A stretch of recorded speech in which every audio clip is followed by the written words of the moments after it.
Hey hello everyone, কি করছো, কেমন আছো সবাই? এখন বাজে 12টার বেশি হয়ে গেছে, 12টা 15 হবে হয়তো। আর আমি দেখো এখন খাচ্ছি, সকালে একদম সময় পাইনি। আর খাচ্ছি চায়ের সাথে গরম গরম বেগুনি। এত বর্ষা শুরু হয়েছে, বর্ষার সময় একটু মুচমুচে জিনিস খুব ভালো লাগে, তাই না বলে? তো আমি একটু গরম গরম বেগুনি খাচ্ছি।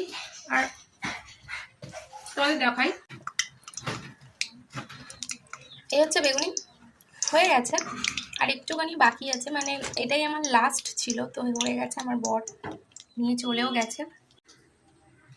আর বর্ষার সময় না একটু গরম গরম মুচমুচে ভাজাভুজি খেতে ভালো লাগে। তো আজকে কি রান্না করেছি বলো তো? আজকে আলু বেগুন দিয়ে একটা মাছের তরকারি করেছি, ভেন্ডি আলু তরকারি করেছি। হচ্ছে ওটাকে কি বলে, ঝিঙে। ঝিঙে আলু দিয়ে একটা তরকারি করেছি, আর বেগুনি করেছি। তো বেগুনিটা খেতে ভীষণ ভালো লাগছে। তোমাদের সবার জন্য করেছি, সবাই